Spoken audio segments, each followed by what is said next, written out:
Good afternoon, everybody.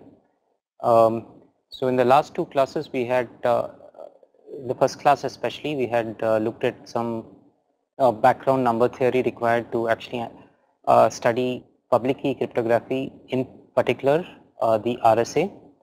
And in the previous class, we had looked at the RSA algorithm and some more number theory such as the Chinese remainder theorem and so on.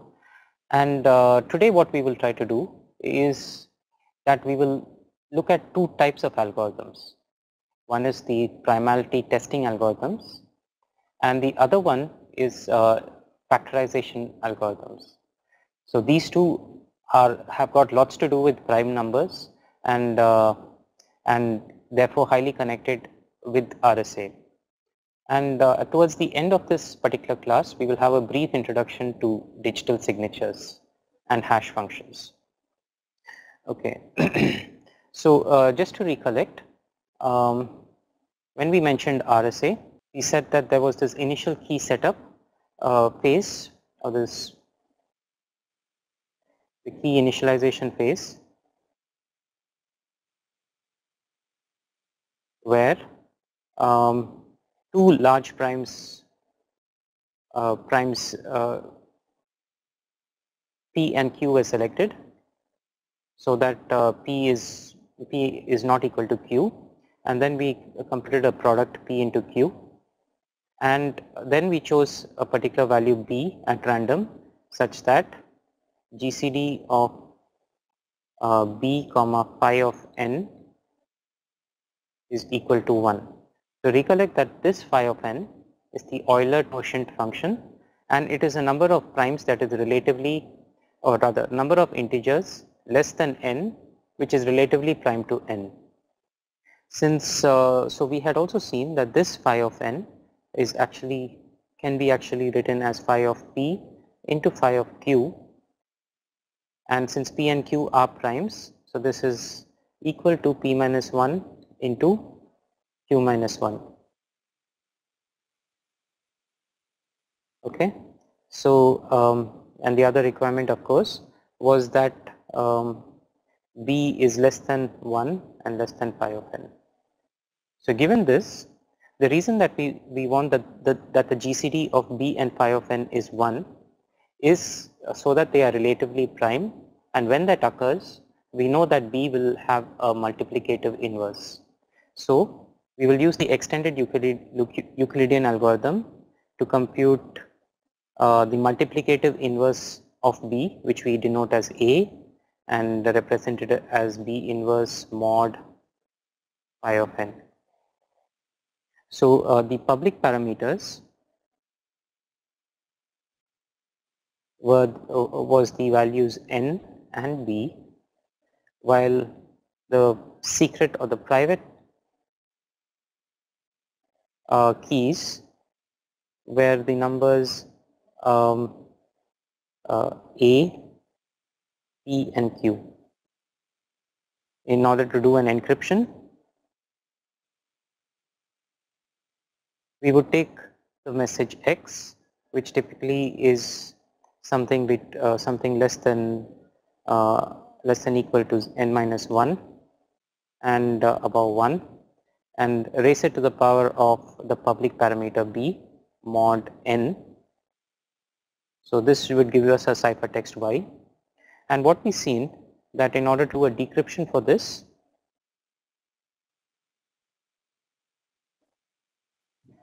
we take y, raise it to the power of a mod n,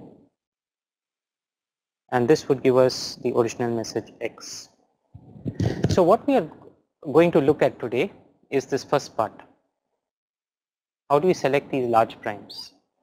Okay, so why is this such a difficult problem?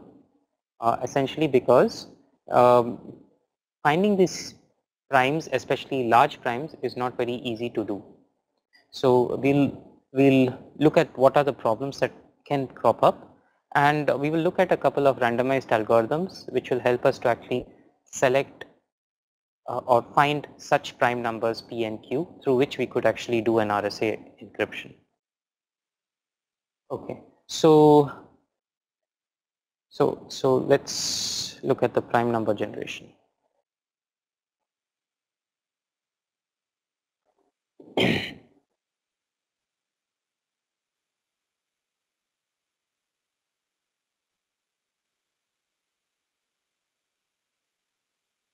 So we, rather than actually saying that we generate a prime number, the correct thing to actually say is that we test a number if a number is prime or not. So it is known as a primality test, where given a number, say for example m, you determine if m is prime or composite.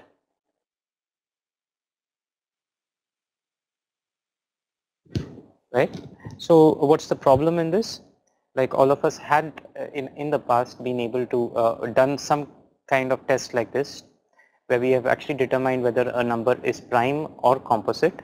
So one of the earlier tests was, or at least in our first years in college or in our school days, we have actually, in order to find a test whether m is a prime,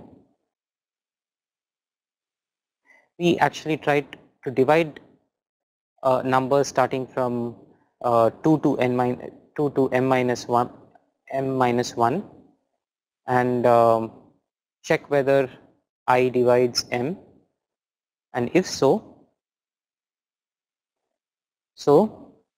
uh, um, rather for I equal to 2 to m minus 1, if there are any I such that I divides m, then we can say that m is composite,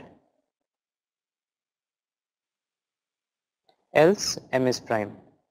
Then a slight modification of this particular algorithm was when we said that instead of going to from I to m minus 1, we can remove this m minus 1 and instead we could just go to square root of m, and we will do the same test.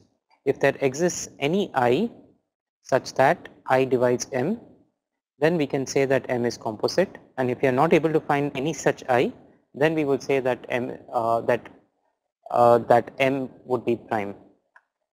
Now a slightly better algorithm, what we actually introduced last time, was to instead of going through every value of I, we use the fact that every number m can be represented as the product of prime powers. For example, m could be represented as some prime 1 to the power of e1 into prime 2 to the power of e2, prime 3 to the power of e3, and so on. So to give you an example, we suppose, let's say m equal to 100, then it can be represented as 25, so 2 squared, which is 4, into 5 squared, which is 25, so 25 into 4 will be 100. Similarly, we can do it for every number that exists. For example, a 99, which is 3 squared into 11, and so on.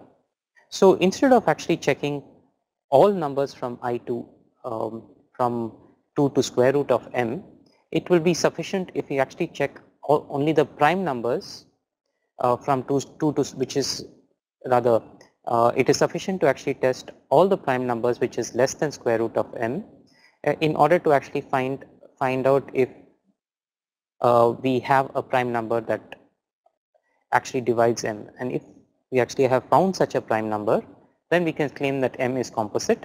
Else, if no such prime number exists, then we will say that m is indeed a prime number. So for example, in such a case, we use a particular function known as a prime sieve, and we will pass it the value of square root of m, and this particular function sieve will return the set S, which contains all prime numbers which is less than square root of m. S contains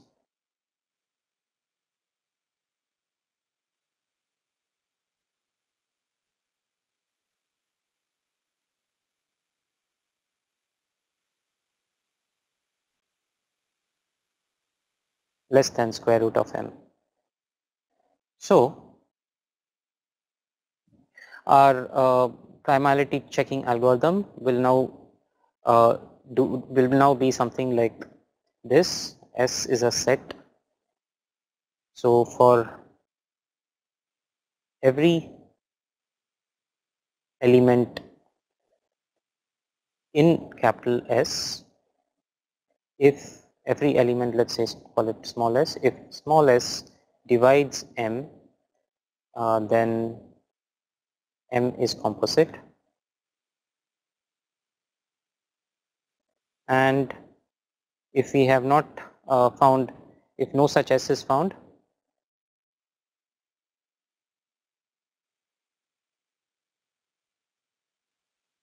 then m is prime. Okay, so now if we want to actually find such a prime number, the only way we can go about it is choose some random number and then try to determine whether that number is prime or not. If the number you chose happened to be a composite number, then which we have found out by our test, then we will have to repeat this particular test again and again and again with different values of m until we actually find a number which is prime. So we'll keep that as, say, the p value, and then we'll run this program again and again and again several times until we find another prime number which is not equal to the previous one, and we will call this q, and from this we can actually start our RSA. However, let's see the difficulty of this. So we want for example prime numbers to be of typically, we want typically RSA works with the size of n to be approximately 1024 bits, right? This is what is actually required for RSA to work in a secure manner. So why 1024 bits?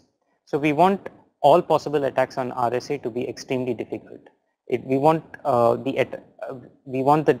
it to make it extremely difficult for the attacker to actually brute force through all the primes and run programs like the ones we have actually seen previously, and try to actually factorize the value of n. So in order to get a value of n which is so large, 1024 bits, we will require the primes p and q to be half this size. That is, p and q should be 512 bits each. So the way we actually go about it is we select randomly random 512 bit numbers, and then we check whether it's prime, and we continue this until we actually hit upon a pair of prime numbers. Now what is known is that the probability that a number is prime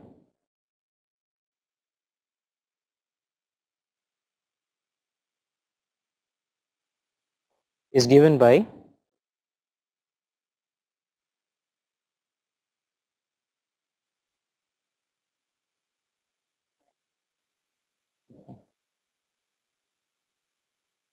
probability that a number is prime is given by 1 by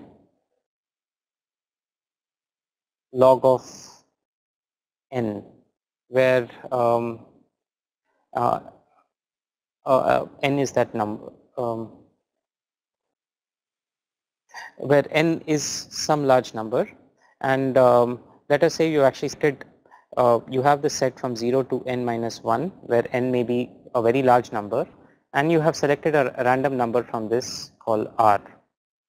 Now the probability that this random number is indeed a prime number is 1 by log of n. So this will give you an estimate about how difficult it is to actually be to find a prime. Now just to give you a clue about another clue about how difficult it is to actually find a prime using algorithms of this way, where we actually create this set of prime numbers less than square root of m, and we try each and every number to divide it by m and check whether it divides correctly, and if so, we say that M is composite, and if we find that no such number exists, then we say it is prime. Now if we want to actually run this algorithm with say uh, some randomly chosen P and Q values of, rather we want to give an input M which is of 512 bits. So typically this would require to check around 2 to power of 507 numbers based on our estimate about the probability. So this gives us a notion about how difficult it is. So 2 to the power of 507 means this particular loop will actually run that many times, or this program will run that many times before we actually find a number. So you see that just finding primes this way is almost like impossible, and probably we will never be able to run or do any RSA encryption if we actually use this type of function to find prime numbers P and Q. Therefore, in practice, what people actually used is randomized algorithms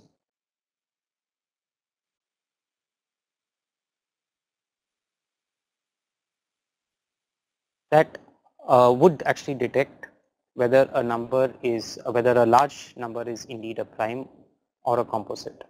So what we are going to look now are special types of randomized, or a type of randomized algorithms known as the Monte Carlo randomized algorithms.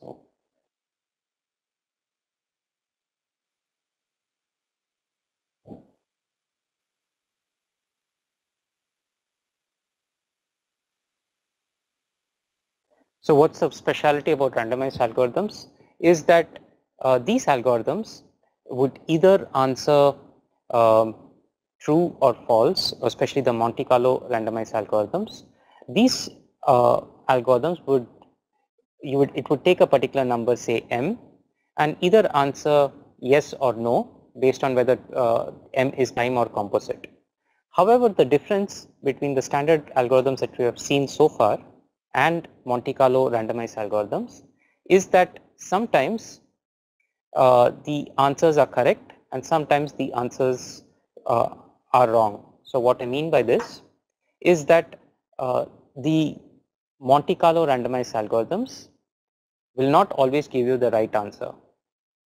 Rather, the answer may be correct sometimes, and in other times it will be wrong. So based on this, we actually would define two types of randomized algorithms. One is known as the yes based random Monte Carlo randomized algorithms. So what it means like this, what a yes based randomized algorithm means is that the randomized algorithm, as mentioned, would answer either yes or no. Now if it answers yes, it would mean the answer is definitely correct. That is, an answer of yes by the Monte Carlo algorithm is definitely is always a correct answer. However, an answer of no may be correct, but it also may be wrong. So may be correct or wrong.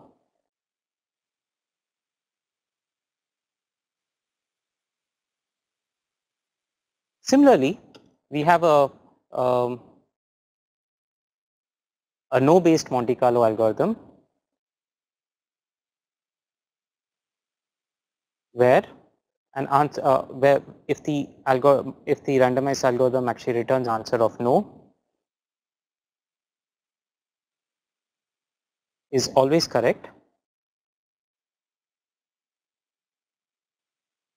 However, an answer of yes is may be correct or wrong.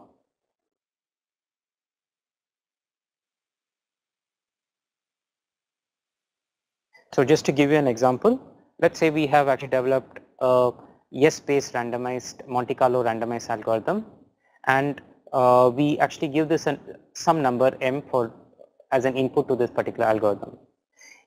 And this particular algorithm if it returns yes, that means indeed, and you are 100% guaranteed that the number which you have sent as input is indeed a prime number. However, if the answer had, if the algorithm had returned false or no, it would mean that the input to the algorithm may be composite, but it also may be a prime number. So you cannot actually make a decision when, you cannot actually decide whether the number was prime or composite if your algorithm had returned no. On the other hand, if it had returned yes as the output, then you are 100% sure that your input that was given, the m value which was given, was indeed a prime number. So let us take one particular example. Okay, so this particular example is based on, so this particular primality test, which we will first be seeing, is based on Fermat's little theorem.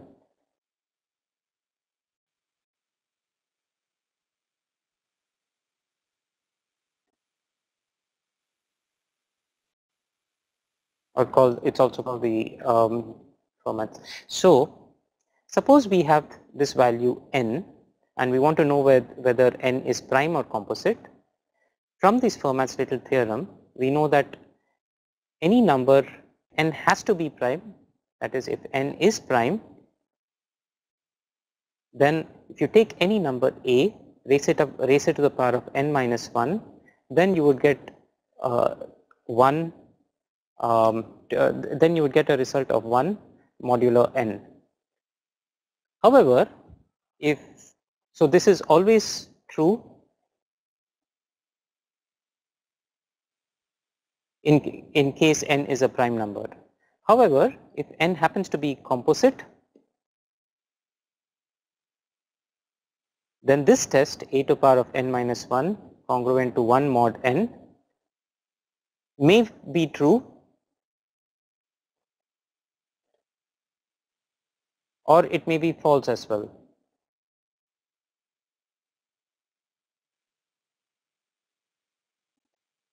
So you cannot actually state anything. So if the test, if n is composite, then this thing, this particular congruence may get satisfied or it may not get satisfied.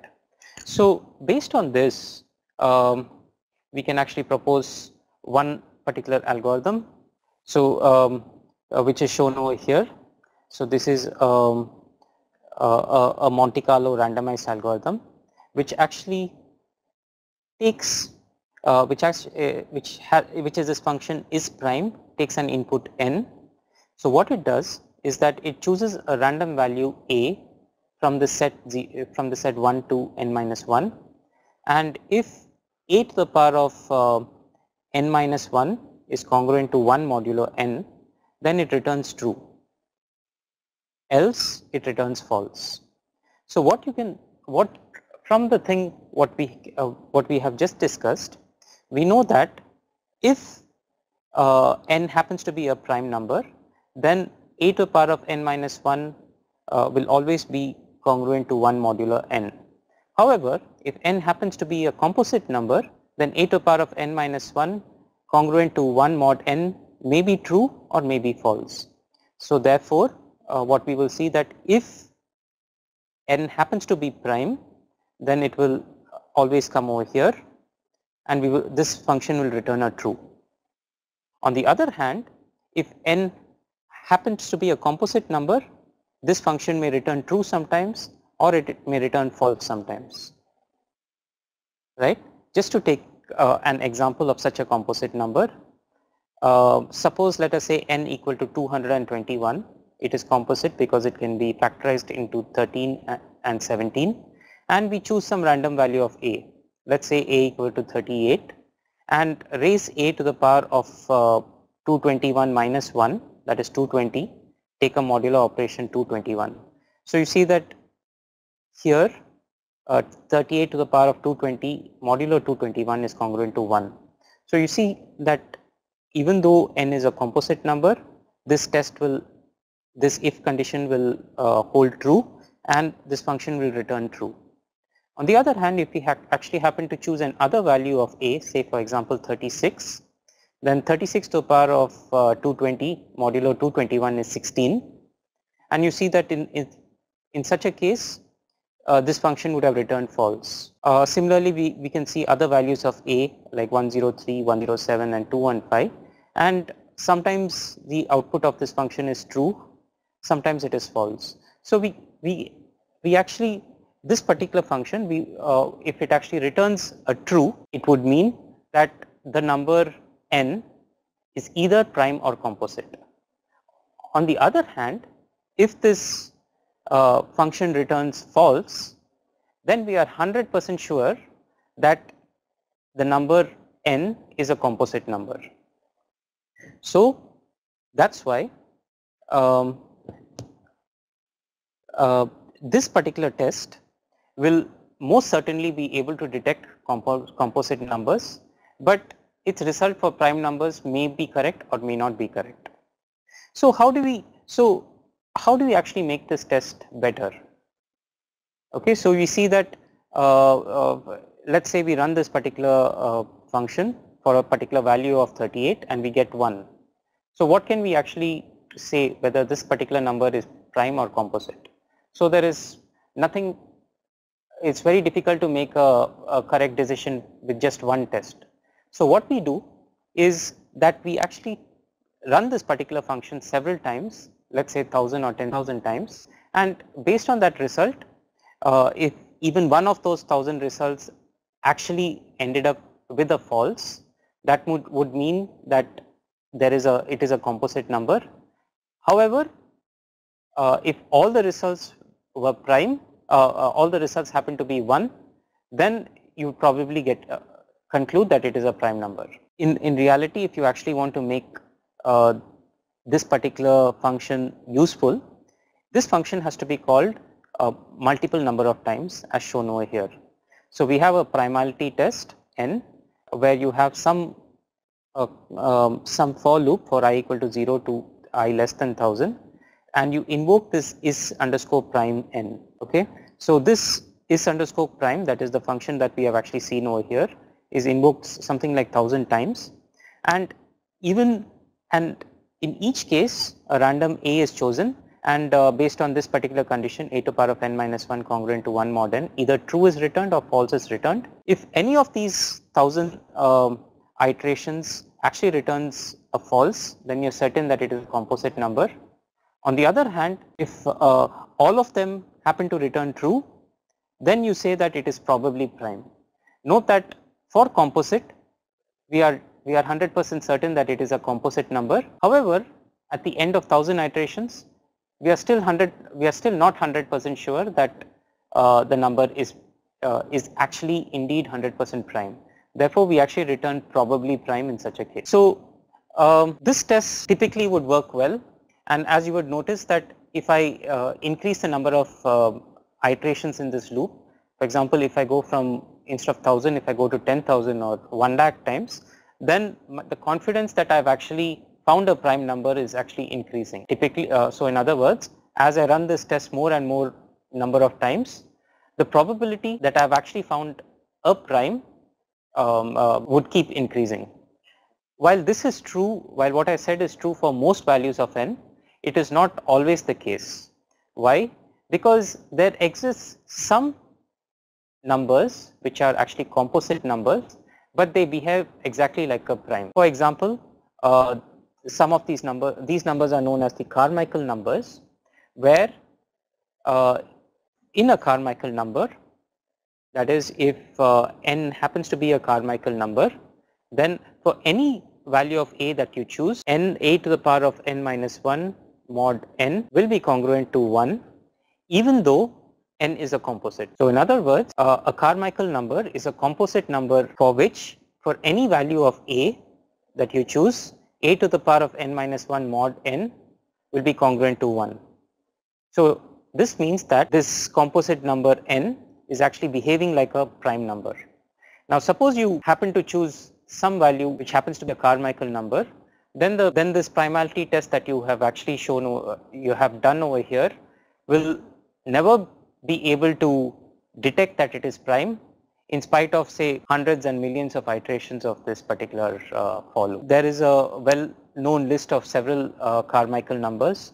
The smallest Carmichael number is 561. So note that 561 is the product of these three primes, 3, 11 and 17. So definitely this is not a prime number, but it's a composite number.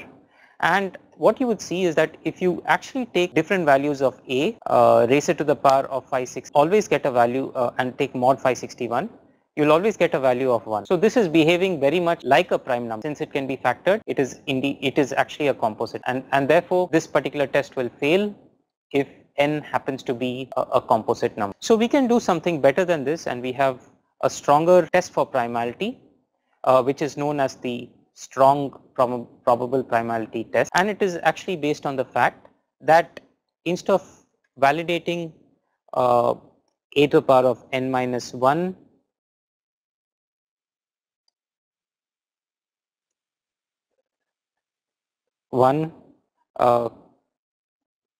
congruent to 1 mod n, we will actually take the square root of this, square root of n minus 1 congruent to 1 mod square root of this. So this is congruent to plus or minus 1 mod n.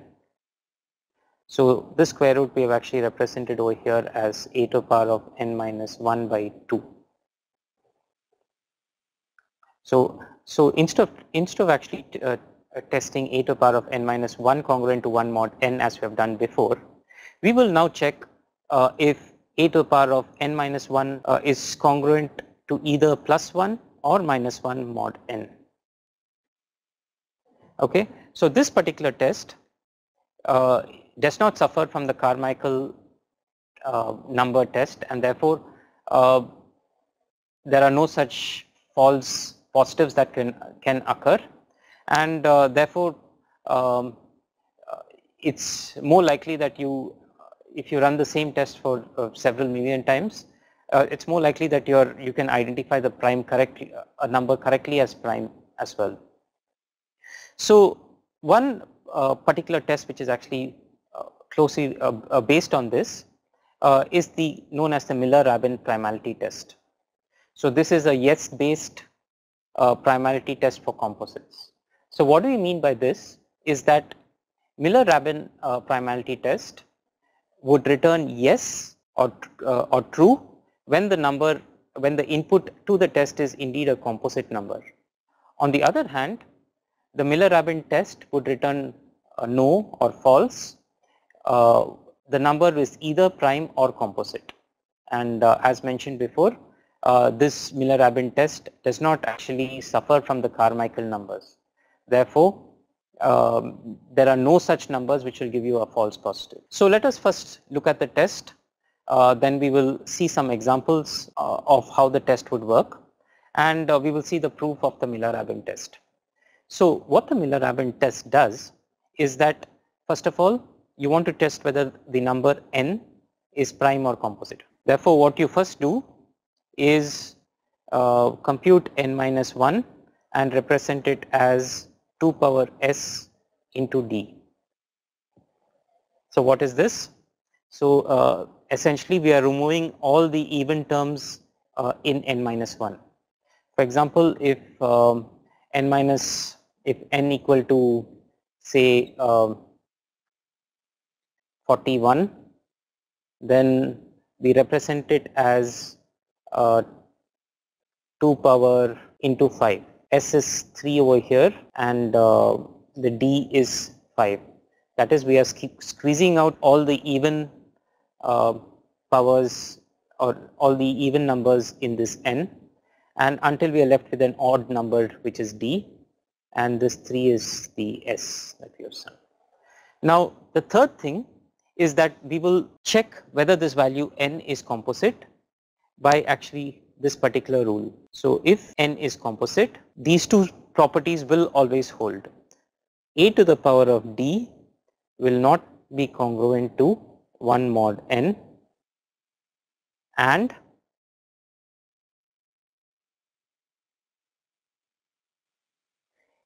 a to the power of d to the power of 2 to the power of r will not be congruent to minus 1 mod n. Okay, so only if both these tests fail, only then will then rather sorry. So only if both these tests hold, only then the number n is will be composite. If any of these numbers will not hold, rather any of these tests will not, the number n will be a prime number. So over here the requirement is we take a raised to the power of d, and for some value of r over here 2 to the power of r, where r is a number less than s, we should get a congruence which is not for none of these values of r less than s, we should get minus 1 as a congruence. So said another way, state the Miller-Rabin primality test as follows. We want to test whether n is a prime or a composite. So what we do is we first represent n in the form of 2 to the power of s into d by squeezing out all the even even numbers in n, and until we are left with an odd number called d. Then we say that n is composite if 1 a to the power of d is not congruent to 1 mod n, and 2 a to the power of d to the power of 2 to the power of r is not congruent to minus 1 mod n for all r less than s. Now said another way, we can actually say that, that is we can actually claim the counter positive of this. We can say that n is a prime or probably a prime if if either a power d is congruent to 1 mod n, or 2 a to the power of d to the power of 2 to the power of r is congruent to 1 mod n for some r less than s. So in order to show that it is a prime, either this one or this one has to hold, right? So you see that this particular thing over here is the counter positive of this particular state. So let us take some examples. So let's say n is this particular number, 252601. So the first thing we do is take n minus 1, that is 252600, and represent it as some powers of 2 into d, 2 power s into d. So this particular case is 2 into 2 cubed into 31575. So this is our value of d and this is our value of s. So then we choose some random value of a. So in this particular case we happen to choose 85132, and we first take a to the power of d. So this one over here, this is a to the power of 31575, and this is congruent to 191,102 mod n. So you see, if you go back to our rules, we see that a power of d which we have found over here is should not be congruent to 1 mod n. So it's we see that a power d is congruent to some number which is not 1. So this thing is correct, this thing is this is actually satisfied. So next we take different values of r. For r could be is less than s, so we start r with a value of 1. When r is 1, we get a to the power of 2, power of 1, that's 2, into d 31575. So this is a to the power of 2 to the power of 1 into d, and we get something which is not equal to 1 or not equal to minus 1, the next value also, that is a to the power of 2 squared into 31575. This is a to the power of 2 squared into d, So this is congruent to 1 mod n. We see that this is congruent to 1 mod n. However, what we actually want is that a to the power of d to the power of 2r should be not be congruent to -1 mod. And so you see that in all three cases, if you look, we see that these two properties are actually satisfied, and therefore we can conclude that the value of n is indeed a composite. So therefore n, that is 252601, is indeed a composite number. So let's take another example of n equal to 577, 5777, 57. Then n minus 1 is 577756, which can be written as 2 squared 144439. So this is our d value and this is our s value. So we have to do two things. So we need to check whether a to the power of d mod n is congruent, should not be congruent to 1, and 2, a to the power of 2 to the power of r into d mod n should not be congruent to -1 for r less than s less than equal and greater than equal to 1. So we'll actually look at this. So when we actually compute a to the power of d mod n, so this is 373220. So the first thing is satisfied. But next, when we see is that a to the power, when we have the value of r to be equal to 1, we have a to the power of 2 into 144439, that is d. So a to the power of 2 to the power of 1 into d, and this happens to be 577756, which is congruent to -1 mod n. So why is it -1? You see that this is 577757 and this happens to be 56. So just one before, so it is represented as -1. So you see that this second property is not satisfied, and therefore the number not composite. So therefore this second property does not work, and therefore the number is probably prime. So let us look at some example, the proof for this. So as we mentioned before, so we are first taking n, which is the number which we want to check for primality. We write it as n minus 1 equal to 2 to the power of s into d, and in order for that number to be composite, then a to the power of d should be not congruent to 1 mod n, and a to the power of d into 2 power r should not be congruent to -1 mod n for all numbers r which are less than s. So in order to prove this, we will actually consider the counter positive, which we have seen.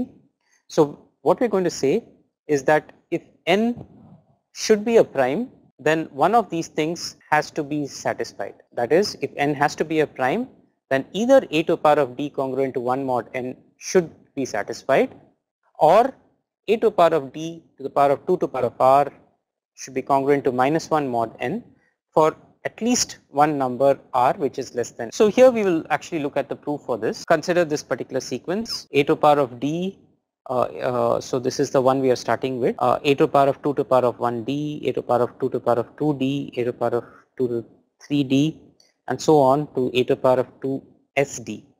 So this thing we know to be equal to a to the power of n minus 1, and if we actually take mod n, we know that this should be 1 in terms for a prime if n happens to be a prime.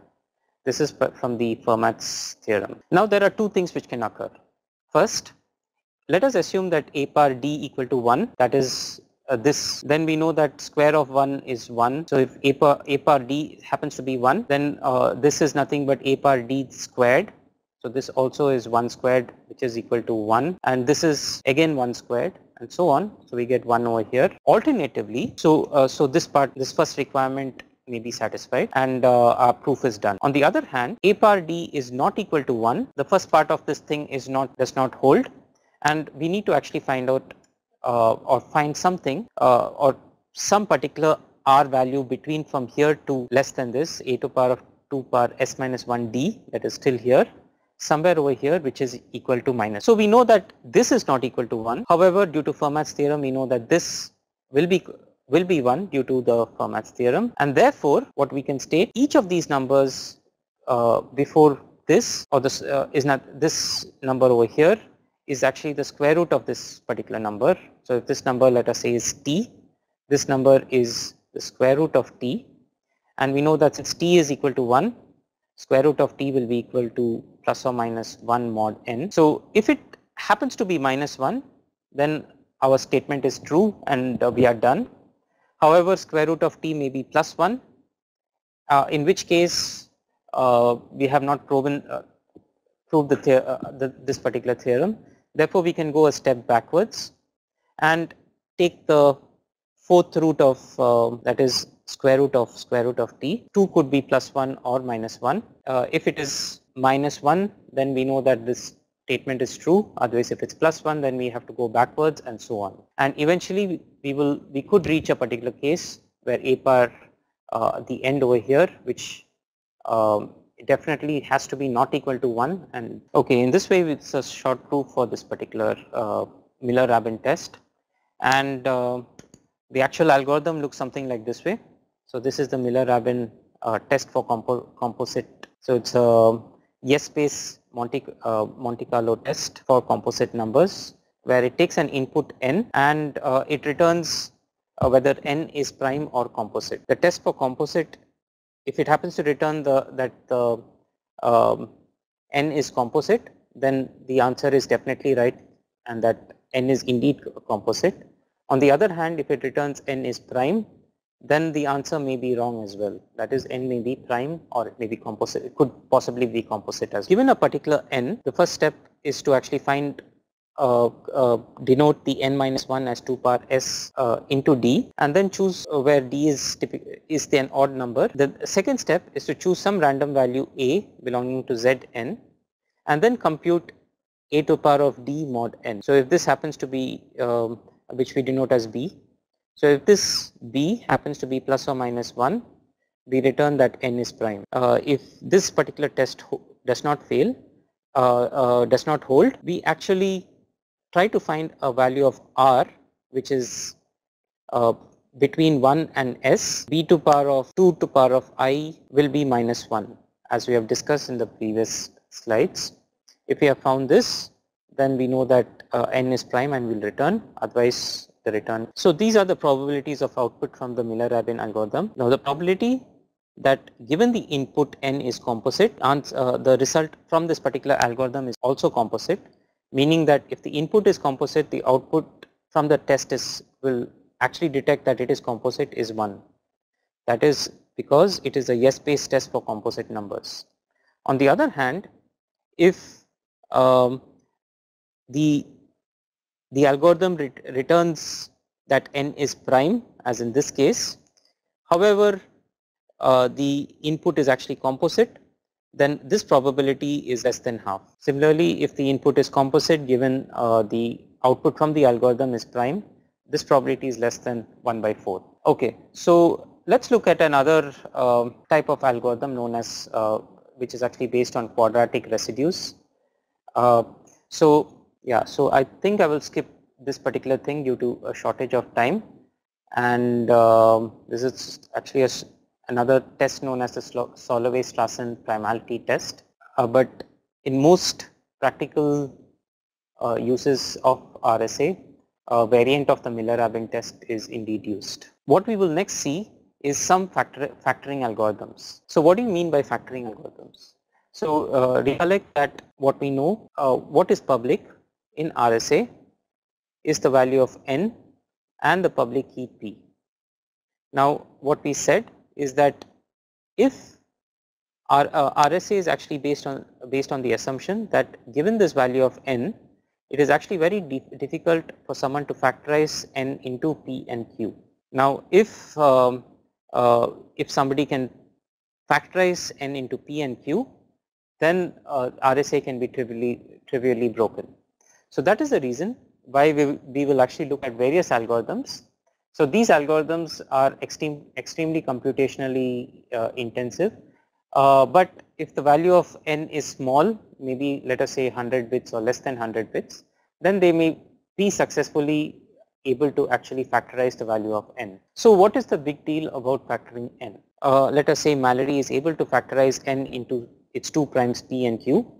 Then Mallory can compute phi of n, which is equal to p minus 1 into q minus 1, and therefore she can then compute the private key A and be able to decrypt all the messages, because she knows that B is public, so she knows this, and phi of n is what she just computed from the P and Q, so she has obtained P minus 1 into Q minus 1 to compute phi of n. So she uses something like the extended Euclidean algorithm to find the inverse of B mod phi of n to get A, the private key. So the question now comes is, if Mallory, how would Mallory actually run this factorization algorithm? One naive or one very simple solution, which in practice will not work due to very large sizes of the n, was to actually try by trial division. That is, let's assume that n is the product of these prime numbers like this, and then we run something known as this trial division, where we create this prime sieve which contains the square root of n prime numbers, for example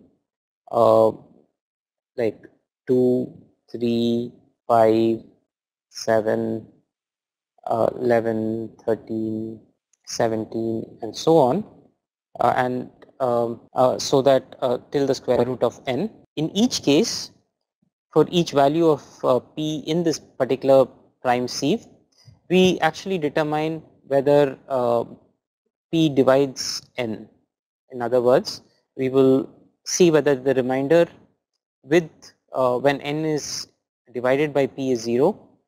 If this is indeed true, then p is one of the prime factors of n, and we can actually remove out p from n. So this line states that n equal to n divided by p, and we continue to do this until we cover all the possible primes. Okay, but the problem is that as you can see, n could be as large as 2 power 1024 bits, and therefore running this would be as large as 2 power 50, around approximately 2 power 500 or so, 2 power 500 or so, and practically impossible. So we actually need to do something much better than. So this is where we use this Pollard p minus 1 factorization.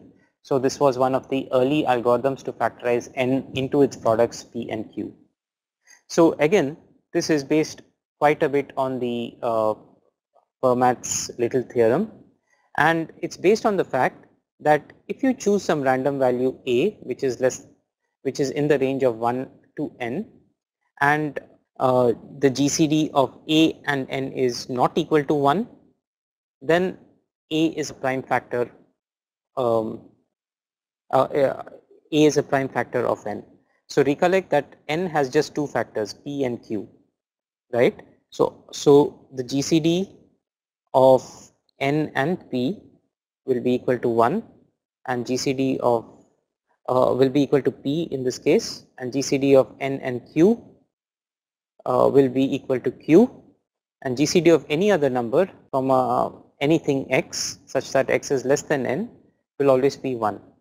So therefore, if you actually choose a random number a which is between this range, and you're choosing, and you happen to become very lucky and you choose a particular a such that you get a GCD which is not equal to 1, that means you have found either the p and q. However, as we know, since there are just two ways you can make the guess correctly, while there are billions and billions of ways you can actually make the guess wrong. So most likely you will always get a GCD of n comma a to be equal to 1. Therefore, by this particular technique, you have to be extremely lucky to find a prime factor of n by this particular way. So therefore, we'll try something else. Okay, So instead of just randomly choosing a value of A, let us say just select some A, but let us say we have some magic, some magical thing over here such that we get an L, and this L is not an ordinary L, but it is a L having this particular property, that is P minus 1 should divide L. Note that P is one of the prime factors of N, and we have, by some magic, which we will which assuming we are able to actually do this, or we know some kind of trick or some hidden secret or something like that, by which we can select an L such that P minus 1 divides L. We use this L to compute a to the power of L minus 1. So note that a to the power of L minus 1 equal to a to the power of so this is because P minus 1 divides L, there is some constant K such that P minus 1 into K equal to L. So we can actually replace this L with P minus 1 into K minus 1. What we know, a to the power of P minus 1 is congruent to 1 mod P. Therefore a power L congruent to a power P minus 1 K will be congruent to 1. P would also divide a to the power of L minus 1. Therefore, in other words, we have somehow, or by magic, again I stress on the word magic over here, if we are somehow able to get an L such that P minus 1 divides L, we can state that P divides a to the power of L minus 1. And how is this useful? So we know now the fact that P divides a power L minus 1, and we also know that P divides N, and we have found the L such that P divides a power L minus 1. So now if you compute the GCD of a power L minus 1 and N, one of two values. So you could either get a value of P, because you see that P divides both cases, so it could be one of the GCDs, or you could get a value of, right, how will you get a value of N? So for example, if you actually have a value of L so large that actually N divides a to the power of L minus 1 as well, then the GCD of a power L minus 1 and N will be, so this is not the thing which you are actually interested in, but what we are actually useful for us is when we get a value of GCD which is not equal to N, and in such a case we have found a value, the value P, which is one of the prime factors of N. So a slight, now let's look at about the magic trick that we have actually done. So we had assumed that we actually magically know this, or computed this value of L such that P minus 1 divides L, but in reality there is no such magic, and there is no easy way for us to actually find this particular value of. So the only way we could actually go about this is by a trial and error, where we could try different values of L and hope that we find an L where this particular property holds. So what we do is we choose different factorials, like we start with 1 factorial, then go to 2 factorial, 3 factorial, and so on, until we actually find a particular factorial which would actually work for us. The actual algorithm due to this is as follows. This is the Pollard P minus 1 factorization algorithm. So you take a equal to 2 initially, and you check that GCD of a comma n is greater than 1. If this is indeed true, then we have found a factor that for this, that the GCD itself is a factor. But if it is not the case, then we will compute GCD of a to the power of r factorial minus 1 n, where r is actually initially kept to a value of 2, and as we iterate through this particular step, we take various values of 3, 4, 5, 6, and so on. And I'll not go too much into the detail about this, but this will, what I could mention is that this algorithm would eventually terminate, and when it does, it will actually return the value of the prime factor. So let me stop right now, and I'll take our questions about the things that we have actually studied so far. Okay, so the question, so there's a question from GECL Mohanjit, which says that elaborate more on trial division. So let me go to this trial division slide. So so let me actually reiterate this slide, and probably we could take an example as well. Okay, so let us say we have this value of n, which is 100, and we want to factorize it, okay, into its prime factors.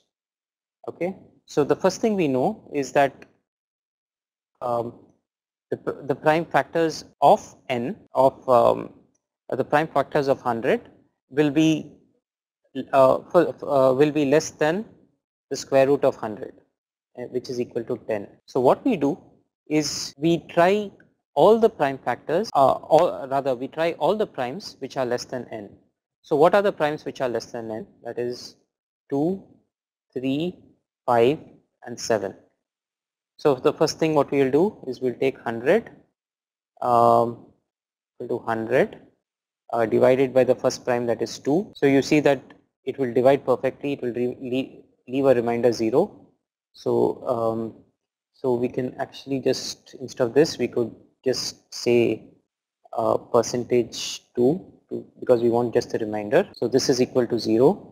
So we can state that one of the factors of 100. So the next thing we do is take n equal to n divided by 2. So that is 50, and we will try these prime factors again. So you see that 50 percentage 2 again is 0. Therefore, another prime factor which is present is 2 again.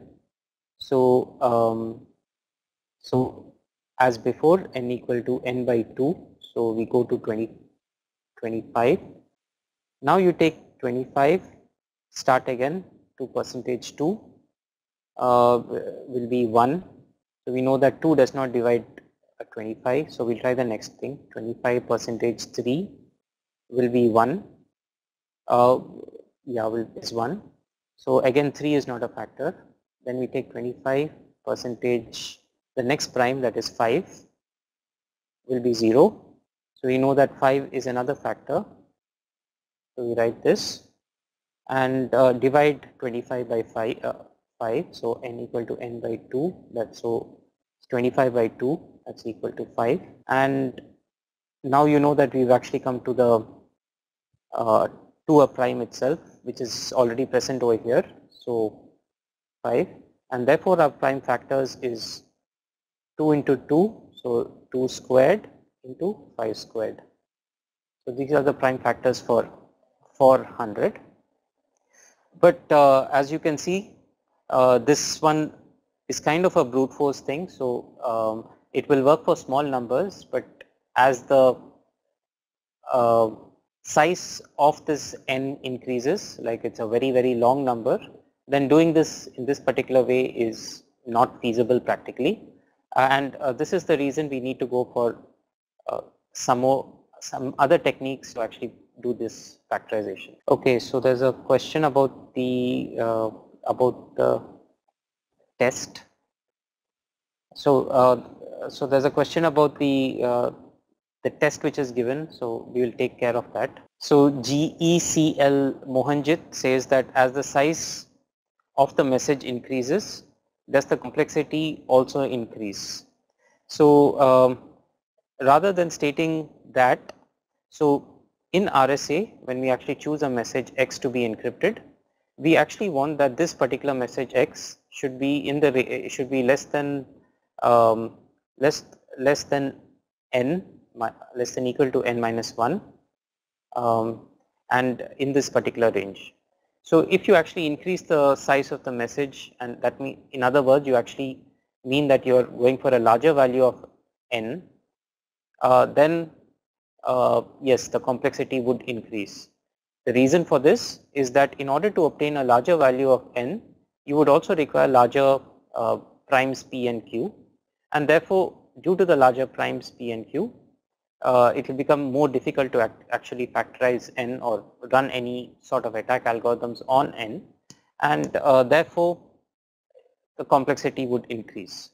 So as a result of this, for example, people have, as a standard itself, people are moving away from RSA 1024 bit, where n is a 1024 bit number, to n which is a 2048 number. So we are increasing the size of n, and therefore the possible length of the messages or the size of the messages that can be encrypted, and also indirectly making it more difficult to break RSA. There's a question from BITT. The secret of RSA belongs to prime number or factorization. Okay, so the RSA actually works on the fact that given this value of n, finding or factorizing it into p and q is difficult, right? Provided that n is a very large number, then moving from n to its factors of p and q is extremely difficult. On the other hand, if you actually are given p and q, then computing its product p into q to get n is easy. This is the very simple thing which RSA actually is used in RSA, and actually defines what the security of RSA. Okay, why the probability of less than quarter? So there's another question from CEKKL. So why is the probability of Miller-Rabin test less than 1 by 4? Okay, so, I'm not aware of any clear-cut proof as to why these probabilities is less than 1, is exactly or less than this particular threshold of 1 by 4. But the important fact for us, for at least for this particular course, is the fact that the Miller-Rabin test will correctly detect a composite number. On the other hand, if your number is prime, then if the Miller-Rabin test gives an output of saying that it is a prime number, then there may be the result may be actually wrong. Okay, and there is this probability associated with the wrong result. Okay, so we'll not go into the details about how this particular probability is actually computed.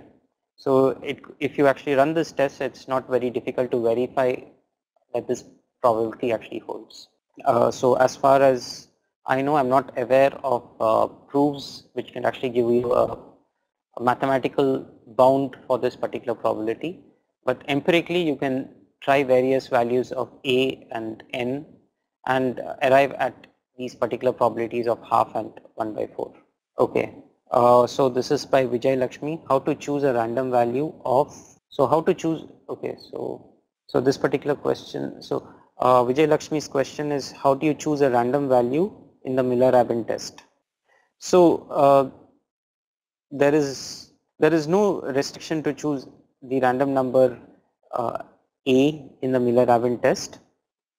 It's just that you can choose any value of, as shown in this particular slide, you can choose any value of a which belongs to the set Zn. That is, you can choose any a which is an integer less than n minus 1.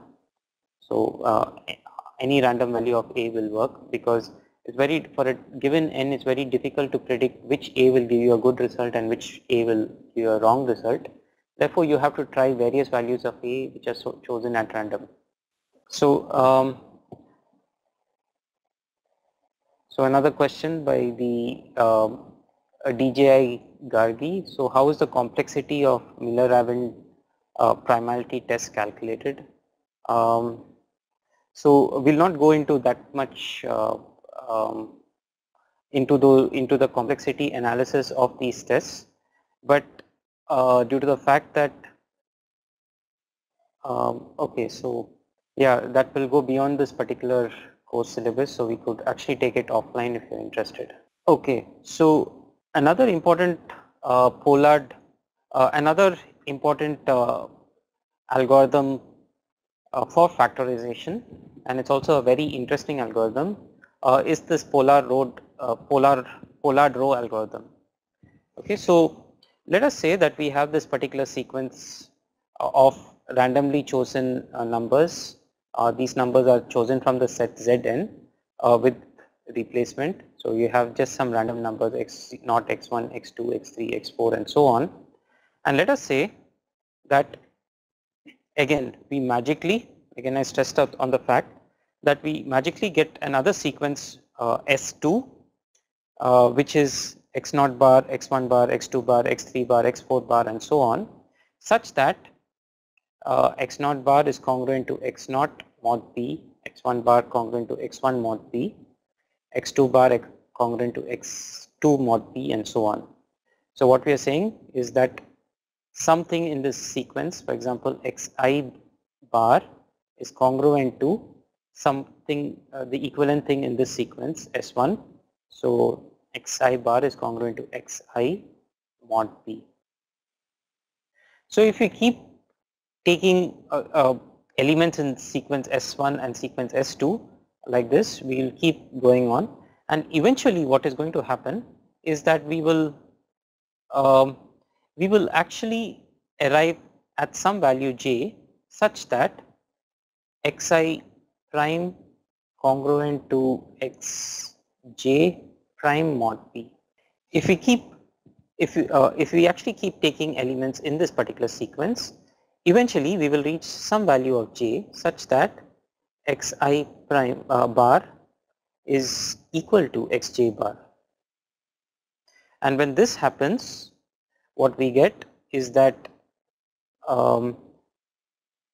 xi will be congruent to xj mod p, because we know that xi bar is congruent to xi mod p. Similarly, xj bar is congruent to xj mod p. So if we have these two, the LHS as equal, we can also get this particular congruence as well, and therefore we can get p divides xi minus xj.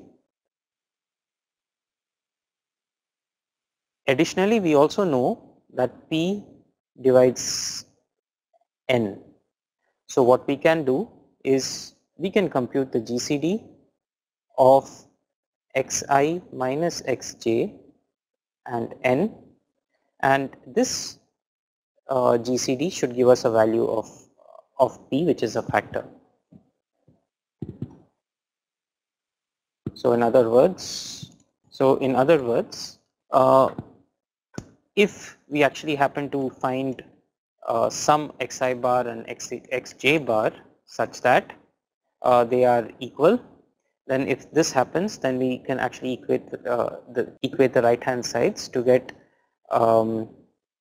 xi congruent to xj mod p, and therefore p divides xi minus xj, but p also divides n, and therefore GCD of xi minus xj and n is p, and therefore we have found a factor.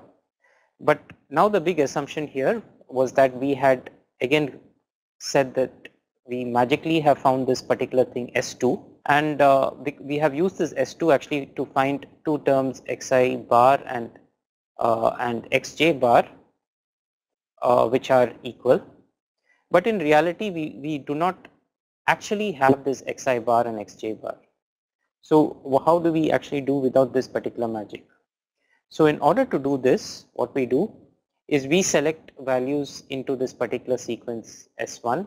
So these values are chosen at random, like x0, x1, x2, x3, x4, x5 and so on. So these are random, and we could select actually pairs between these two, compute the GCD between xi minus xj and n.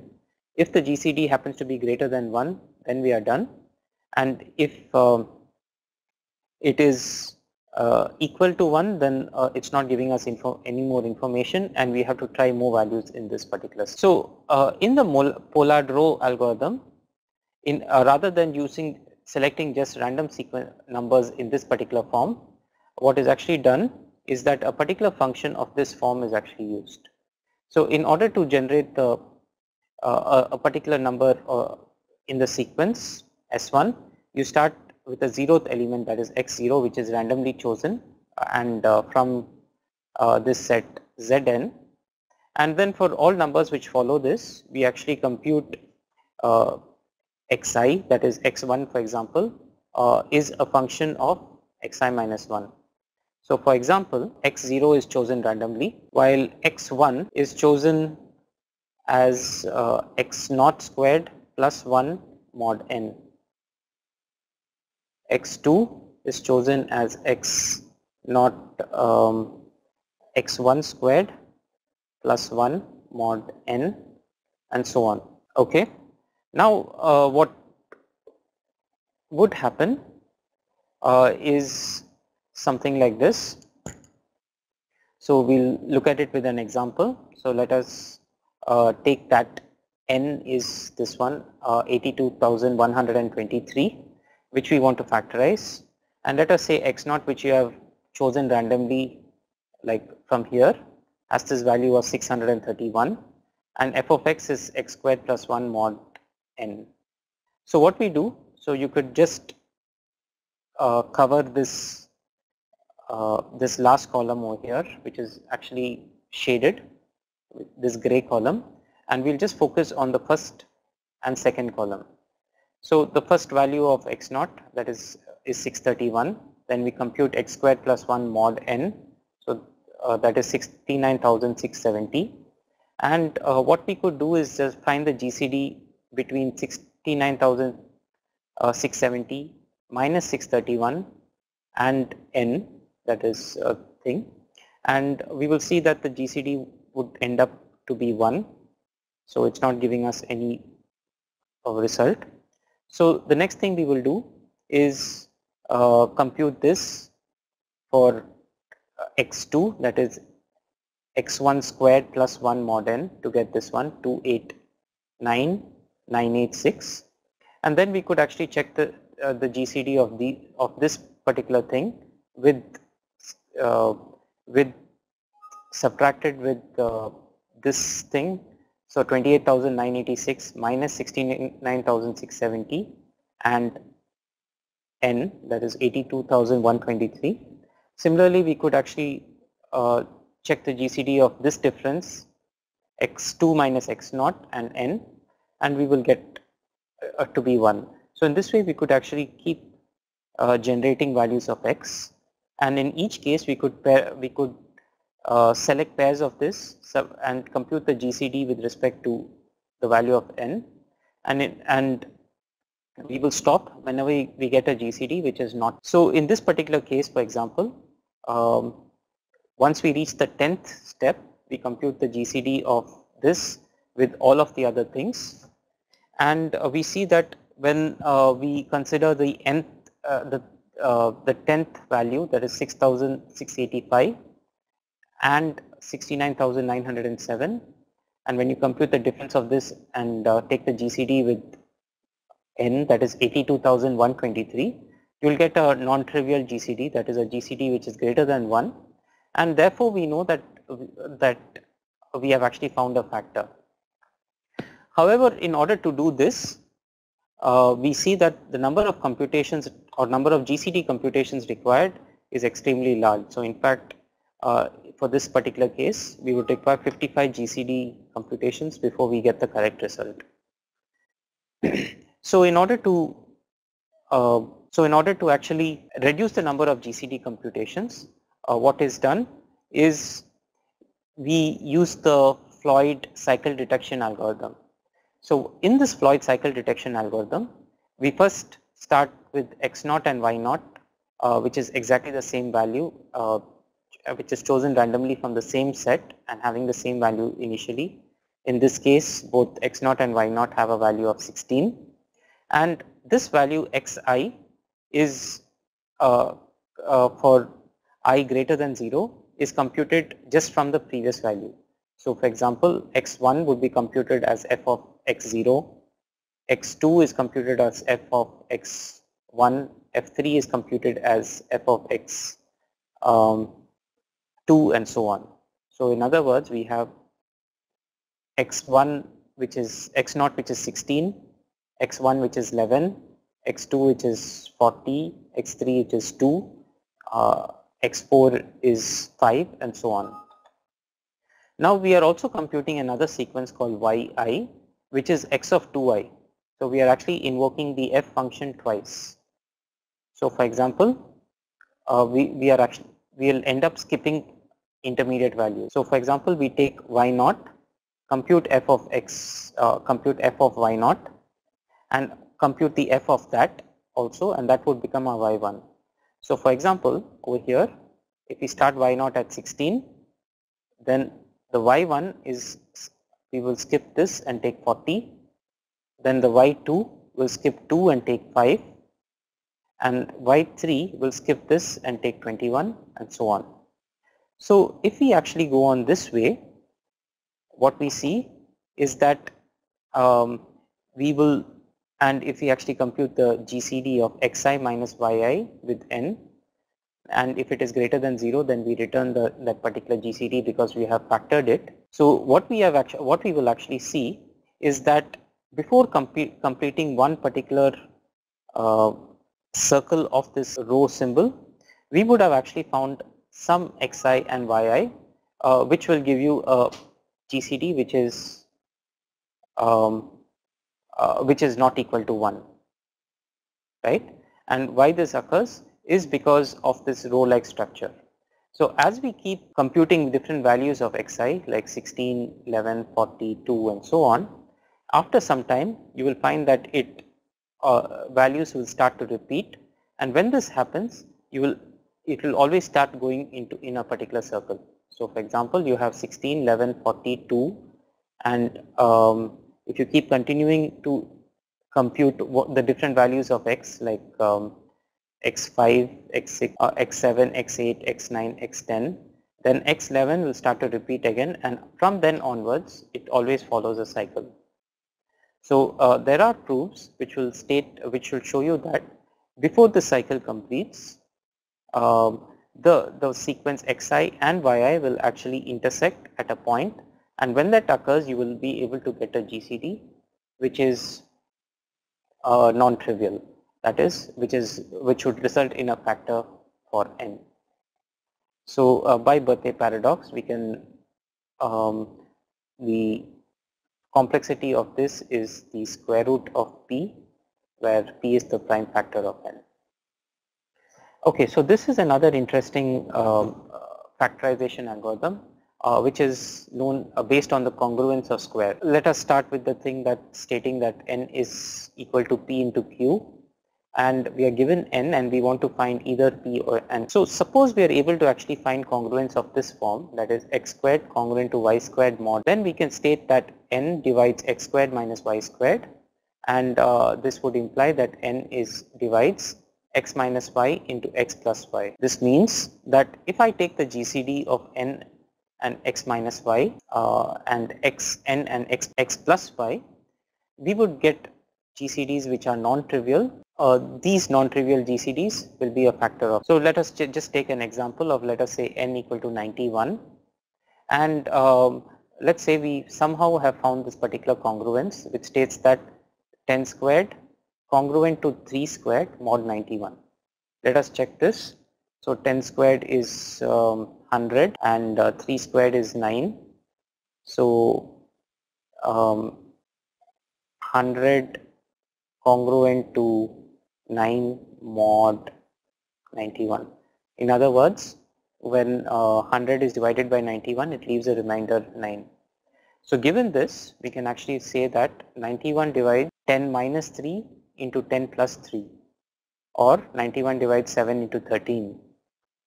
Now if you take the GCD of 91 and 13, you will get 13, and GCD of 91 and 7, you will get 7. Now these are non-trivial GCDs. These GCDs are not equal to 1, and therefore these are the factors of n. And correctly, if you actually do 7 into 13 will be 91. So now the fact is that we don't need these particular values of 10 and 10 squared and 3 squared here. So as such, we could have any congruence of the form x squared congruent to y squared mod n. Any values of x and y could be chosen such that this particular congruence actually holds. So for example, if we choose another congruence like of this 34 squared and 8 squared mod n, so 34 squared congruent to 8 squared mod n, so we would see that 91 divides 34 plus 8, as well as 91 divides 34 minus 8, then 91 therefore divides 42, 34 plus 8 is 42, and 34 minus 8 is 26, so therefore 91 divides that 42 and 26. You take the GCD of this 91 and 26, it has a GCD of 13, and 91 and 42 has a GCD of 7. So you see that as long as we get some congruence which has squares x squared and y squared on the left and right hand side, we will eventually get the same factors. Of the important or the difficult part is to be able to get the values of x squared and y squared such that this congruence. The question now and the difficulty of this particular algorithm of factorization, how do we actually find such pairs? So let's take another example. Let's say that n is 1649, and let's say that we have perfect squares on the left hand side. So we have 41 squared and 43 squared, and on the right hand side we have that 41 squared is congruent to 32 mod 1649, and also we have that 43 squared congruent to 200 mod 1649. What we see over here is that although we have squares on the left hand side 41 squared and 43 squared, the right hand side contains 32 and 200, which are not perfect squares, and therefore we cannot use the trick as we've done here by taking the x minus y and x plus y, and therefore we cannot find the GC. But one thing which we'll actually observe is that if we multiply these two equations or these two congruences, we will get 41 into 43 whole squared congruent to 32 into 200 mod 1649. So 32 into 200 is 6400, and this is 80 squared mod 1649. So what we see over here is, even though the right hand sides of these congruences individually are not perfect squares, when we multiply them together we have formed a perfect square. So therefore we can then apply the the rule as we have seen before, and compute the GCD and with 91 and with 1649, and get the question now comes is to how to actually form these perfect squares. So we actually again use the fundamental theorem of arithmetic, which states that any prime number n can be represented as a product of prime powers. For example, 32 can be represented as their primes as a prime 2 to the power of 5 into 5 to the power of 0, and 200 can be represented as 2 cubed into 5 squared. Now, in order to determine whether n is a perfect square, it is required that all these exponents are even numbers. So for example, over here 32, which comprises of exponents 5 and 0, it is not a perfect square because you have this odd number 5 over here. Similarly, 200, where the exponents are 3 and 2, so this is also not a perfect square because you have the odd number 3 over here. However, when we multiply this 32 into 200, so this is 2 to the power of 5 into 5 power 0 into 2 cubed into 5 squared. So this will give you 5 plus 3, that is 2 to the power of 8, and 5 to the power of 0 into 5 squared, that is 5 squared itself. So you see that both the exponents over here are even numbers, and therefore it is a perfect square. So you can actually write it as 2 power 4 into 5 power 1 the whole squared. Okay, so based on this, we will now design an algorithm known as the Dixon's random square algorithm, which will determine how we could actually build equations of this form, and we know that if we have these equations of this or congruences of this form, then we can compute GCD and be able to actually factorize n. So the Dixon's random square algorithm works as follows. We first choose a particular set B containing the B smallest primes. So for example, if you choose B to be equal to 6, then the set capital B will contain the primes 2, 3, 5, 7, 11 and 13, and to the set we add the -1. So this particular set is what we will be working with, and if we find a number, let's say y, which completely factorizes into this particular set, then we call such a number as a B smooth or a 6 smooth number in this case. So how do we actually get this thing to work? So what we do is we select some random number r and compute y to be equal to r squared mod n, and then we try to factorize y and check whether all the factors of y fall in this particular set. Okay, so if they fall in this set, then we consider this particular value of y and r. But on the other hand, if it does not fall in this particular set, if the factors of y does not fall into this particular set, then we actually discard that particular value of y and r. So just to show an example, let us say that we are taking n as 1829 as we have done previously, and we take small b as 6, and we created this set of 6 prime numbers and -1, that is -1, 2, 3, 5, 7, 11 and 13. Then we chose the values of r randomly. So we chose 42, for example. Then we squared 42 mod 1829, so that is 1764, and we could also compute the minus 1764, that is -65, and we have factored -65 to be -1 into 5 into 13. So you see that 5 and 13 are in this set. So this thing, this 42 is a valid number for us. Similarly, if you take some other random value 43, which decomposes to 2 squared into 5, again the prime factors 2 and 5 are present here in the set B, and therefore it is valid for us. However, if we actually select this particular random value 60, which where 60 squared becomes -58, and we see the prime factors for -158 mod 1829 is -1 into 2 into 29. So this 29 is a prime factor which is not present in this particular set, and therefore we will actually eliminate this particular thing. It's not interesting for us. So in a similar way, 61 is factored into 3 and 3 squared and 7, so this is in the set B, so it is good. 74 squared is -1 into 11, so again falls in the correct set.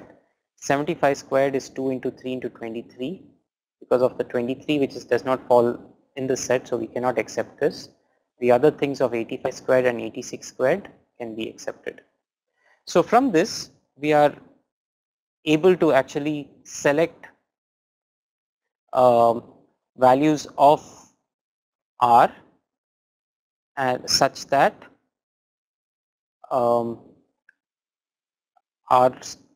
is able to select values of r squared such that r factors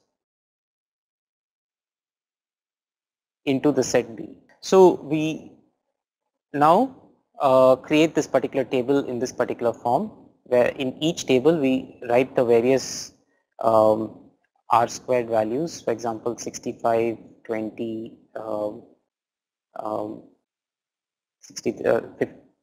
63, -11, -91 and 80, and we just put in the powers. For example, this one over here, 61 squared that is equal to 63, has a power of 2 under 3, so 3 squared. So under 3 we write 2 over here, and into 7, so under the 7th column we write 1 over here. So 63 is essentially congruent to 3 squared into 7 to the power of 1 mod 1829. Similarly, if you see 86 squared, it is 80, and which is 2 power 4 into 5. So it is under 2, you see it is 4, and under 5 there is 1. The next step we do is that we find some subset of these particular rows such that the columns have all even powers. For example, if we actually consider these 4 rows and sum up all the powers in these particular columns, then the sum would be even. For example, over here we have just 2, here we have only 2, here we have 1 plus 1, so it is 2, here it is 1 plus 1 is 2, here 0, and here 2. And what we are actually achieving is that we have only even exponents in if we actually consider these 4 rows together, and therefore we can actually get the congruence that we want. So what we will do is we will take the value of r corresponding to each of these cases, that is 42, 43, 61 and 85, 42, 43, 61 and 85, and we can represent them as a square as in this form, and on the other side we can just consider only the prime factors. So it is minus 1 because it is there, we are considering 2, 3, 5, 7 and 13, and all of them have powers of 2, so we could just club it outside. So note that 11 is not considered over here because it has an exponent of 0, so the 11 does not play a role in this. So now we see we have 2 perfect squares, one on the left hand side, one on the right hand side, and this boils down to, if we just compute this, it comes to 1459 squared congruent to 901 squared mod 1829. And from here, as we have done before, we can take 1829 to be 1459 plus 901 into 1459 minus 901 and compute the GCD of in each case, that is GCD of 1829 and 2360, that comes to 59, and that is when you take the sum over here, and if you take the difference you will have 1829 and 558, so you will get 31. So the factors of 1829 is 59 and 31. So this being said, so there is a lot of research going on to actually get better factorization techniques.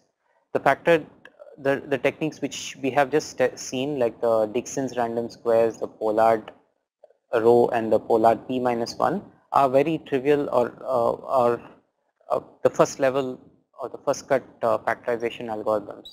A lot of much more complex and much more stronger factorization algorithms are present. For example, we have the quadratic sieve algorithm, which is good for when the values of n is around 100 digits, and much better than that is there is this number field sieve or general number field sieve, which can factorize numbers which are much greater than 100 digits. Okay, so if you actually are interested, there is an open source code for the general number field sieve. So this is available GGNFS or GNU general number field sieve code, and also there is a RSA factorization challenge. So this is a set of values of n which is opened, which is present on the internet, and it's a contest on the internet where people could actually go to this particular website, this Wikipedia website, and find there the values of n which have which needs to be factored. the values of n would keep getting larger and larger, and therefore the price money involved in factorizing n would also increase. So the current challenge, for instance, is to actually factorize a 896 bit value of n, and you have a reward of $75,000, while factoring a 1024 bit number has a reward of $100,000.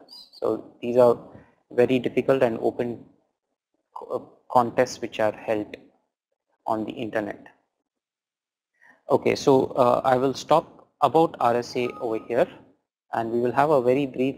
So due to the shortage of time, I will not be going into too much detail into digital signatures, but I'll just give you an essential fact that digital signatures, the underlying factor about the digital signature uses public key algorithms like the RSA, and we could, and it's actually used, as I mentioned in the first class, to digitally sign a document, and therefore it's like providing a various properties like authentication, non-repudiation, and integrity. So the general scheme for a digital signature is as follows.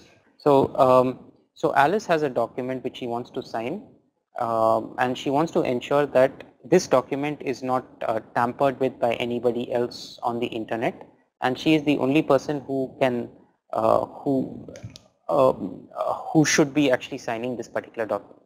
So what she does is that Alice has a, let's say, an RSA cryptographic system, and therefore she has an RSA public key. She takes that RSA public key, passes this message through the signature scheme to get what is known as a digital signature, and this tuple x comma y, where x is the message, y is the digital signature, is then passed, maybe advertised on the internet or passed through an unsecure channel. Now anyone in the entire world could take these values of x and y and pass it through a verification algorithm, and also pass to this verification algorithm Alice's public key. So the result of this verification is a value of either true or false. So a value of true indicates that this document is indeed signed by Alice and nobody else, while a value of false indicates that the digital signature does not match the document, and therefore the digital signature is invalid. So just to give you an example of how a digital signature looks with RSA, it would look something like this way. So Alice wants to sign a particular document called X. So what she does is she first hashes that particular document to h of x to get this value z. Then she computes y as z to power of a mod n. Note that a is her is Alice's RSA private key, and therefore she uses her private key to actually sign the particular document. So note that this is actually different from the normal typical RSA encryption, where Alice would actually use the public key to sign, public key to encrypt, but over here in order to sign she uses her private key. So once she has signed the particular document, she gets this tuple x comma y, where y is z power a, the signature for that document, and x is the original message, and she can actually send this particular document over the internet. Now any other person, what they can do in order to actually verify whether Alice's signature is indeed correct, they could first of all get Alice's public key b and her value and the modulus n, which is also public.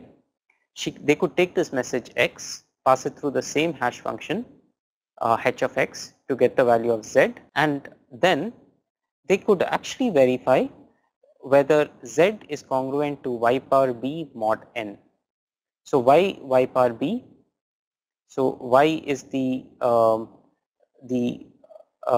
y is the value which they are actually obtained over here. So they raise it to the power of b mod n. So if this actually matches, then it returns true, else it will return false. So a true would indicate that the signature is indeed valid, while a false would mean that that signature is invalid. So why this thing actually works is because of the following. So when you actually sign this, when you actually compute this y power b, you can also check that y is actually z power a mod n. So it's in fact z power a to power of b mod n, and as we know before, this is z power a b mod n, and since a b is congruent to 1 mod phi of n, so this is equal to z, and therefore if the public key and the private key are actually matching with each other, uh, when you actually compute this exponent in this particular way, the effect will cancel out, leaving only the value of z over here. So so I will stop at this particular point. So this particular course, we took quite a bit of we went into considerable detail about one particular public key algorithm, RSA, and we have looked at the mathematical backgrounds, looked at the attacks, and looked at some of the implementation aspects of RSA. And we've seen one of the application with respect to digital signatures, about how RSA can be used to create digital signatures. So to summarize and to actually talk in general, this is public key cryptography, or for that matter cryptography is a very interesting and challenging area to work in, and there are a lot of open research problems if for those who are actually interested in doing research, so which could be actually taken up for things like projects or for assignments and so on, or you could actually do much more research to go towards a PhD and so on. And also the other aspects about these cryptographic type of algorithms is from the implementation based aspects, where you not only look at the mathematical things as we have done in these these three classes, or these few weeks, but rather look at the implementation details of these particular algorithms. So I will not go into the detail about these aspects, but also just would like to highlight the point that it's not just these algorithms which are interesting, but a lot of implementation aspects about these algorithms, their effect of with respect to side channel attacks and so on, is also a very interesting thing to look at. Okay, so with this I will actually take some couple of questions, and before we conclude this particular course. Thanks. Okay, so there's a question from IGC EPJB Talvinder. Please explain Carmichael numbers again. So I will go back to that particular slide. So if you have a number n, which happens to be a prime number, and if you choose another number a, then you're 100% sure that if you take a raised to the power of n minus 1 mod n, you will get 1, provided on the other hand, if n is composite, then this particular congruence may or may not hold. In other words, if n is composite, there may be some a such that a raised to n minus 1 mod n will give you 1, and there may be other values of a such that a to the power of n minus 1 mod n will not be equal to 1. However, when we come to Carmichael numbers, so they are composite numbers, where if you for a Carmichael numbers, which are they are composite numbers, where if you take any value of a and raise that value to the power of n minus 1 mod n, you will always get 1. So in some sense, these Carmichael numbers, even though they are composite, they behave just like these prime numbers. In other words, just like prime numbers, where 2 any value of a raised to the power of n minus 1 mod n, you'll get 1. Similarly, for a Carmichael number, any value of a raised to the power of n minus 1 mod n will always be 1. Now the problem for us is that we will not be able to distinguish between a Carmichael number and a prime number. So we can, by typically we can actually distinguish between a prime number and a composite number by this test. So we could just try different values of a. If we find an a where this particular congruence does not work, that is a power n minus 1 mod n is not congruent to 1, then we can definitely say that number is a composite.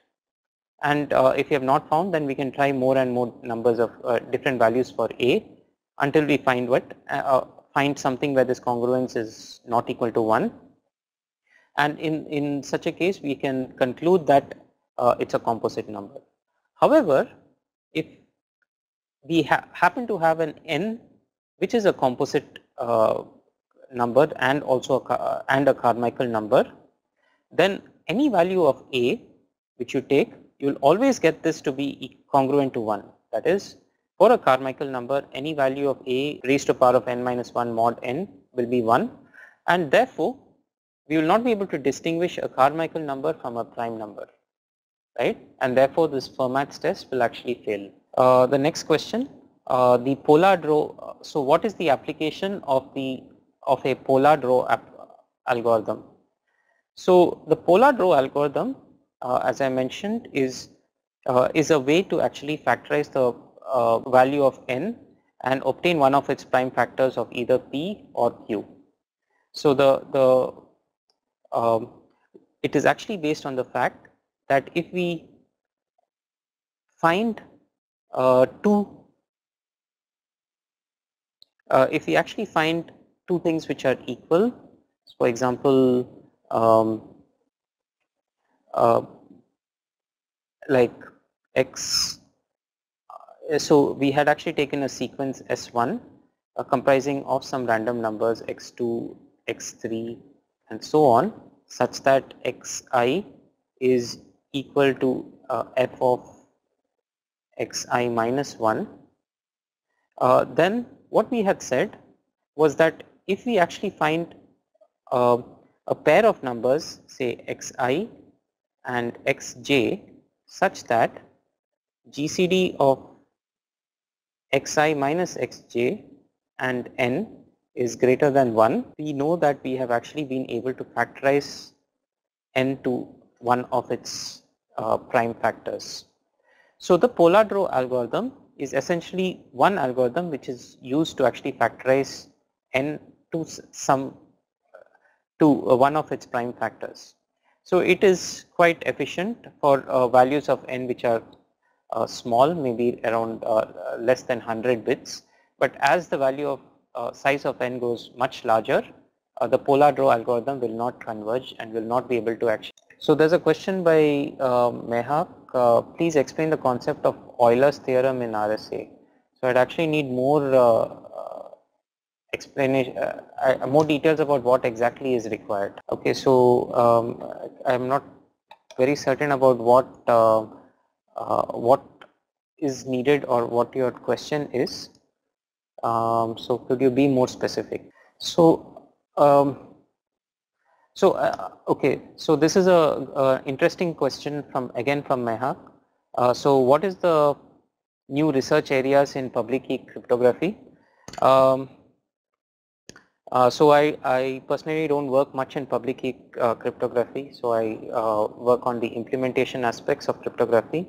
But one thing which is actually being bothered, people are quite bothered about, is about the role of quantum computers in this particular thing.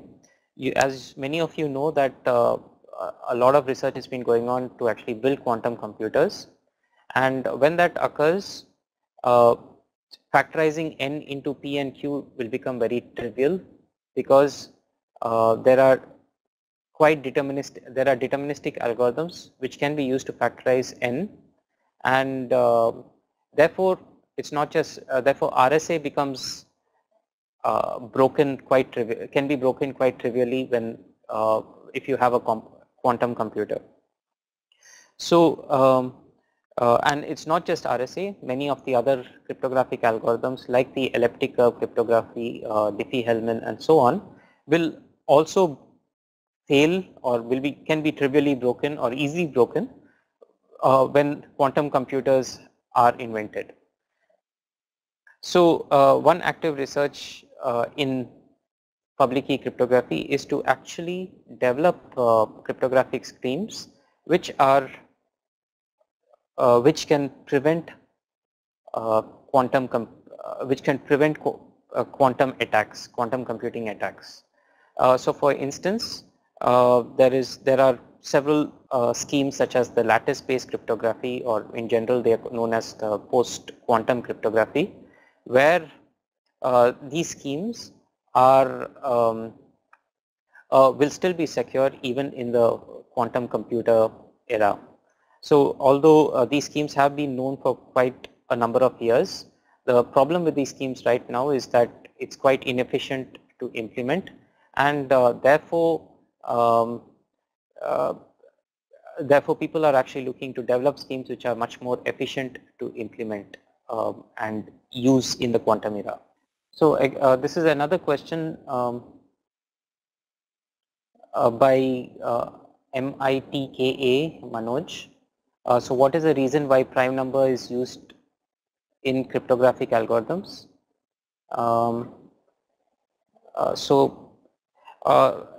Yeah, prime numbers essentially is used in the RSA scheme, and because RSA is based on the integer factorization problem where you have a number n and it's actually very difficult to find the prime factors of n, and that's why it's actually important. So discrete log problem. So just like the RSA, which works quite considerably on integer factorization problem, there is the discrete log problem, and I think I have mentioned this in the first class. I've given a small overview of the discrete log problem, where you have something known as a generator G in a particular ring, let us say Z, and you are given some particular secret integer called k. Now the discrete log problem states that given G and k, it is easy to compute G to power of k to give you the result maybe m n. However, so this is easily done. However, given n and k, it is difficult to compute what G is. So given n and k, it is difficult to get G. So this particular problem has been also used quite considerably to build cryptographic systems like the Diffie-Hellman cryptographic algorithms and so on. And as I mentioned in the first class, there is an equivalent discrete log problem on elliptic curves, which is known as the elliptic curve discrete log problem, which is becoming highly popular these days due to its large amount of security per bit offered. So this is gradually replacing the RSA crypto system. Okay, difference between a digital signature and a digital certificate.